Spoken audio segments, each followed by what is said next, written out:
History is not written by the meek. It is forged in the crucible of ambition, chaos, and will.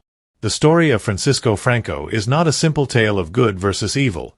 It is a complex, brutal, and deeply human saga of a man who rose from obscurity to hold an entire nation in his iron grip for nearly 4 decades. His is a journey that mirrors the violent convulsions of his homeland, a path of dizzying ascents, crushing defeats, and a final, enduring legacy that Spain is still grappling with today.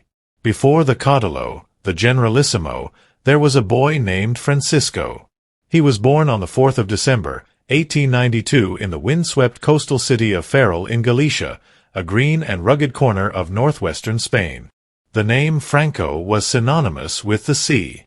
For 6 generations, his family had served the Spanish Navy, a lineage stretching back to the 18th century, a time when Spain's empire still cast a long shadow across the globe. His father, Nicolás Franco, was an officer in the Naval Administrator's Corps, a man who should have been a figure of inspiration. But he was not. Nicolás was a ghost in his own home, a man of eccentric habits, liberal politics, and a decadent spirit that repelled his second son. The relationship between father and son was not merely strained. It was a cold, silent war waged within the walls of their home. Francisco grew to despise his father's lack of discipline, his libertine ways, and his eventual abandonment of the family.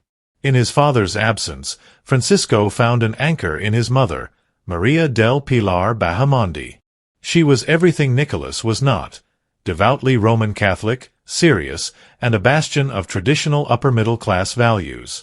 She instilled in her son a quiet piety, a rigid self-discipline, and a deep-seated belief in order. Young Francisco was not a brilliant student, nor was he particularly charismatic. He was quiet, reserved, and observant, a boy who built walls around his inner world. He was, by all accounts, an ordinary child, overshadowed by his more outgoing siblings. The path laid before him was clear. He would follow the generations of Franco men into the Navy.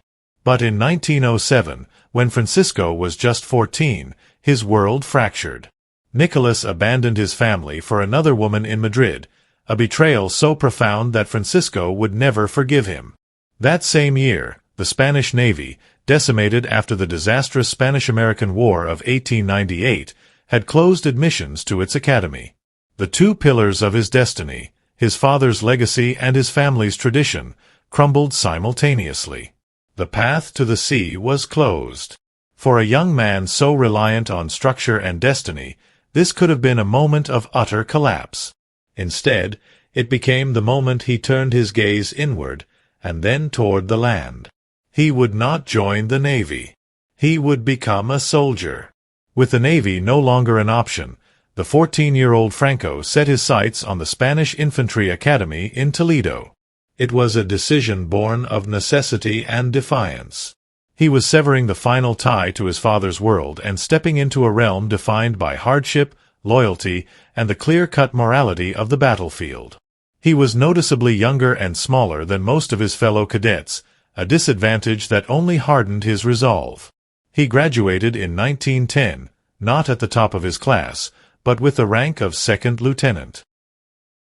Spain, the nation he now served, was a shadow of its former self, a country wrestling with centuries of decline, political instability, and the bitter divide between liberal reformers and entrenched conservatives. For an ambitious young officer, the true test was not in the garrisons of mainland Spain, but in the brutal, unforgiving landscapes of North Africa. In 1912, at the age of 19, Franco volunteered for service in Morocco. This was not a colonial policing action. It was a savage, protracted war against the Berber tribes of the Rif Mountains. Here, life was cheap, and glory was paid for in blood.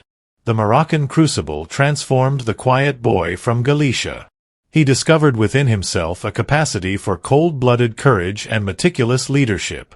While other officers might have sought comfort and safety, Franco was known for being in the thick of the fighting, sharing the risks of his men.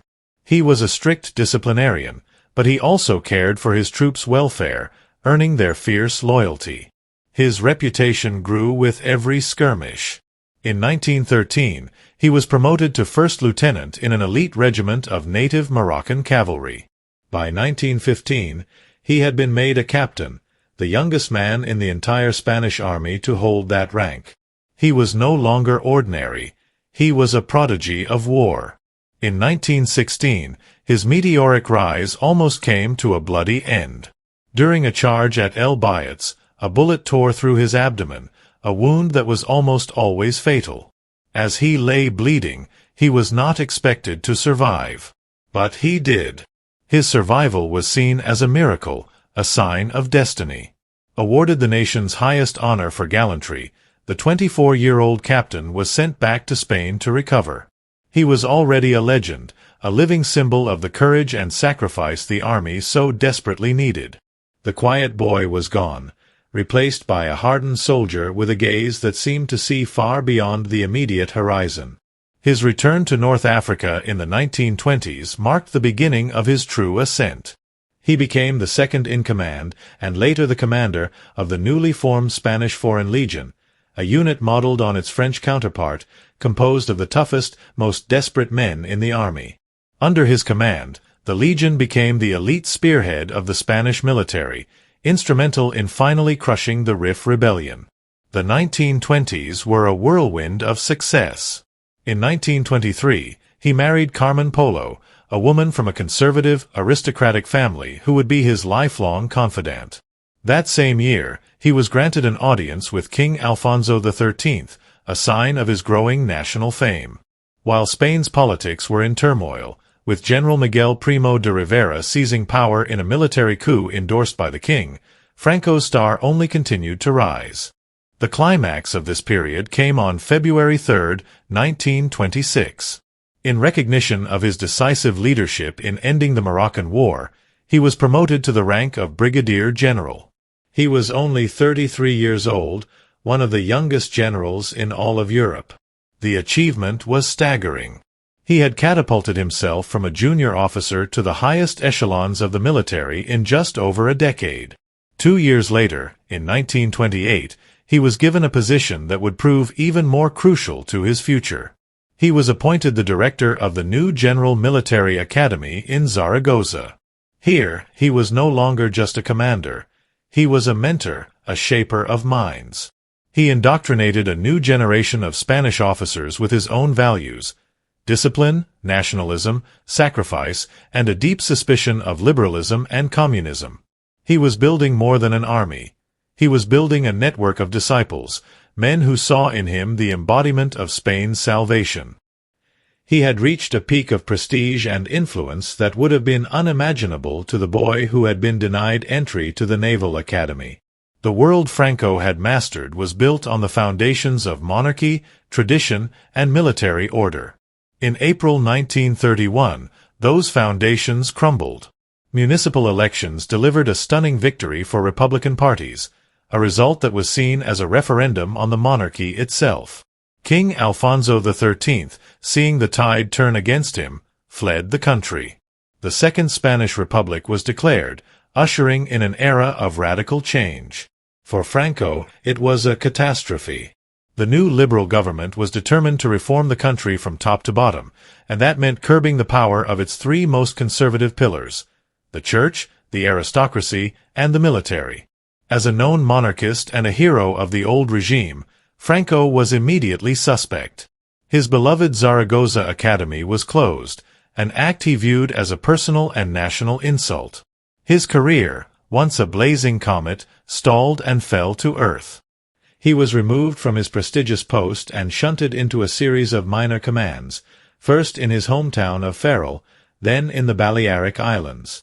These were not promotions. They were a form of exile, a deliberate effort to sideline a potentially dangerous figure. He was a general with no real power, a national hero stripped of his platform. He watched from the margins as the Republic lurched from crisis to crisis, plagued by political infighting, regional separatism, and violent street clashes between the left and the right. He remained publicly loyal to the Republic, a cautious and pragmatic stance, but privately, his resentment simmered. He was a man of action, a man of order. forced to watch as his country descended into what he saw as chaos. The political pendulum of the unstable republic swung back in 1933. Elections brought a coalition of right-wing and centrist parties to power, and for Franco, the tide began to turn. The new government saw in him not a threat, but a valuable asset. He was recalled from his effective exile and his career was instantly revitalized. The true moment of his resurgence came in October 1934. In the northern province of Asturias, leftist miners, enraged by the growing influence of the right in the government, launched a full-scale armed insurrection. It was a revolution in miniature, a bloody preview of the conflict to come. The government, terrified, turned to the one man they knew could handle it, General Franco. Placed in charge of suppressing the revolt, Franco acted with the same ruthless efficiency he had displayed in Morocco. He brought in the battle-hardened troops of the Army of Africa, unleashing them on his own countrymen. The rebellion was crushed with brutal finality. Thousands were killed, and tens of thousands were imprisoned. For the left, it was the October Massacre, an unforgivable act of state violence. But for the right, and for much of conservative Spain, Franco was a hero all over again. He was the man who had stood against the tide of socialist and communist revolution and saved the nation from itself. This act cemented his reputation. He was no longer just a colonial soldier. He was the nation's foremost anti-communist crusader. In May 1935, he was rewarded with the highest position in the military, Chief of the General Staff. He was back at the center of power, his authority and prestige restored and amplified. He was now a major political player, the embodiment of the conservative forces, the army, the church, the landowners, who saw the Republic as a fatal illness and Franco as the only cure. By 1936, Spain was a powder keg. The political landscape had polarized into two irreconcilable blocs. On one side was the Popular Front, a coalition of liberals, socialists, and communists. On the other was the National Front, a loose alliance of monarchists, conservatives, and the nascent fascist party, the Phalange. In February, a knife-edge election gave a narrow victory to the Popular Front. For the right, and for much of the military, this was the final straw. The country descended into a spiral of political assassinations and street violence. A coup was no longer a matter of if, but when. Franco, who had been sent to yet another semi-exile in the Canary Islands by the new government, was initially hesitant to join the plotters. He was cautious, not a man to gamble unless the odds were in his favor. But as the chaos deepened, he finally committed. The plan was for a swift military takeover led by a trio of generals. But fate, or perhaps brutal luck, intervened. The Spanish Civil War erupted on July 17, 1936. 3 days later, the symbolic head of the rebellion, General José Sanjurjo, was killed in a plane crash. Less than a year later, the lead planner, General Emilio Mola, also died in a plane crash. Of the three leaders, only one remained, Francisco Franco. He was the undisputed leader of the nationalist cause. The war that followed was a 3-year nightmare that tore the soul of Spain apart. It was a war of ideologies, a proxy battleground for the great powers of Europe. Hitler's Germany and Mussolini's Italy sent planes, tanks, and troops to support Franco's nationalists. Stalin's Soviet Union and international brigades of leftist volunteers came to the aid of the Republic. Franco proved to be a patient, methodical, and utterly ruthless military commander. While the Republicans were plagued by internal divisions, he methodically unified the disparate right-wing factions under his absolute authority, merging them into a single party under his control. He waged a slow, grinding war of attrition, marked by horrific acts of brutality on both sides. The bombing of the Basque town of Guernica by the German Condor Legion, an attack on civilians that shocked the world, was carried out to aid his advance. Finally, on April 1, 1939, after the fall of Madrid, Franco declared victory. The war was over. Hundreds of thousands were dead, the country was in ruins, and Francisco Franco was the absolute master of Spain. He took the title El Caudillo, the leader. The quiet boy from Galicia, the young general, the sidelined officer, had reached the pinnacle of power. He was not a king or a president. He was a conqueror in his own land. Just 5 months after Franco cemented his rule, the world plunged into an even greater conflict, the Second World War. His allies, Hitler and Mussolini, who had been instrumental in his victory, fully expected him to join them. By all logic, he should have. He was an anti-communist, a fellow authoritarian, and ideologically aligned with the Axis powers. But Franco was, above all else, a pragmatist and a Spanish nationalist. He looked at his country, exhausted and bankrupt after 3 years of civil war, and knew it could not endure another major conflict.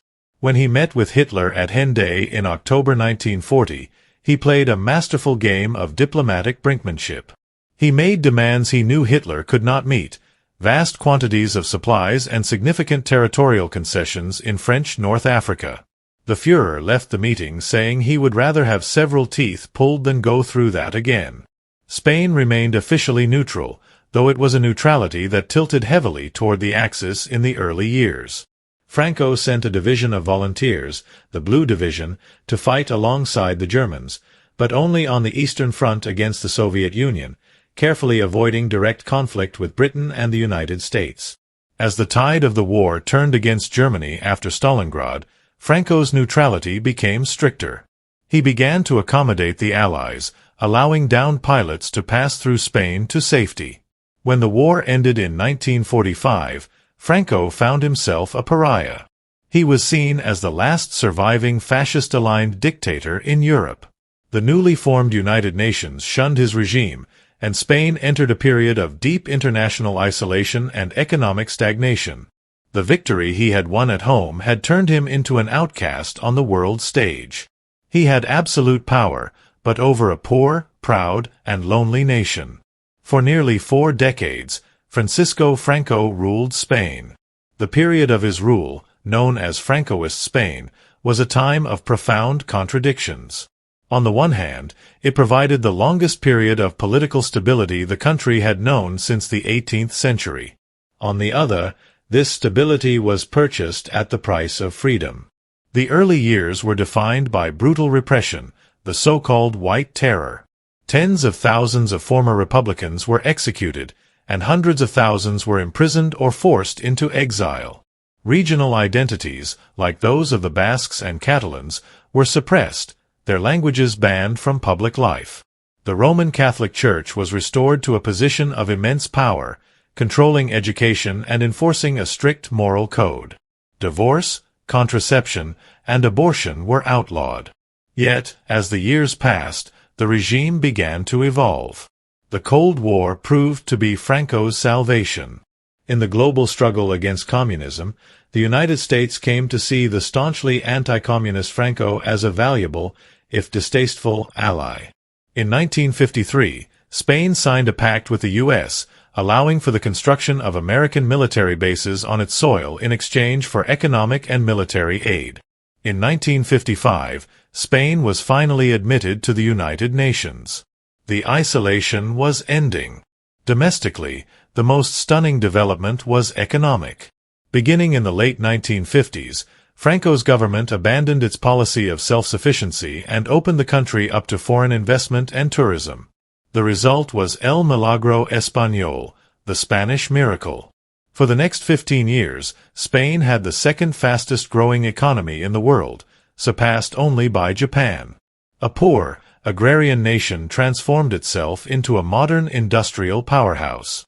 A new middle class emerged, and the standard of living rose dramatically. The beaches of the Costa del Sol filled with northern European tourists, bringing in foreign currency and new ideas. But this economic liberalization was not matched by political freedom. The regime remained a dictatorship.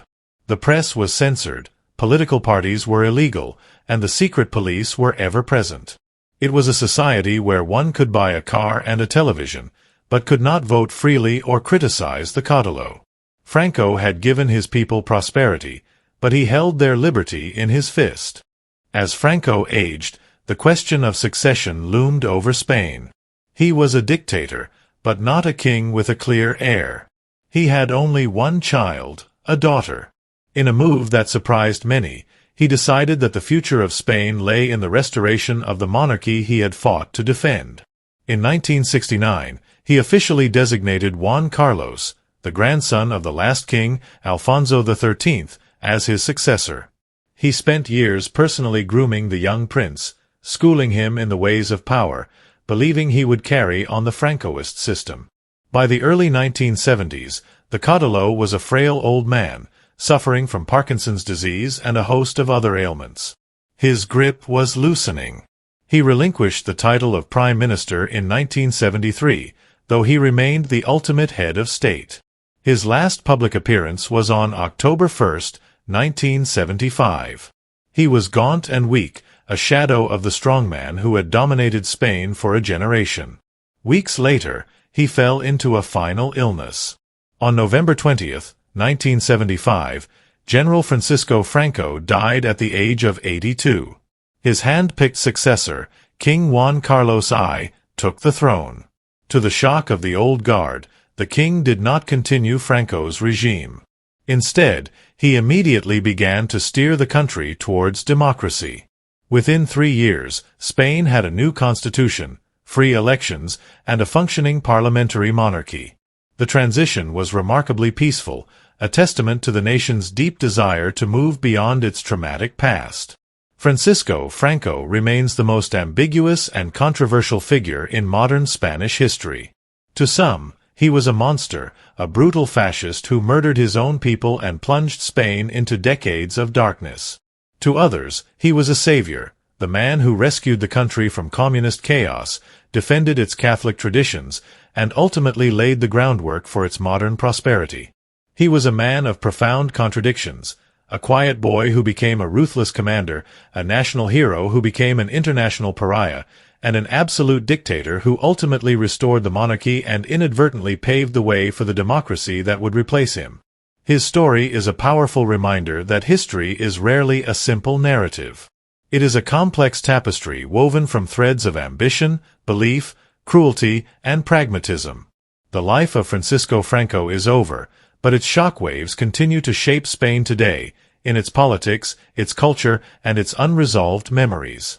These are the life echoes we seek to understand. To uncover more stories that defy simple judgment, make sure you subscribe to our channel and let us know your thoughts in the comments below. Can a leader's achievements ever truly outweigh their crimes?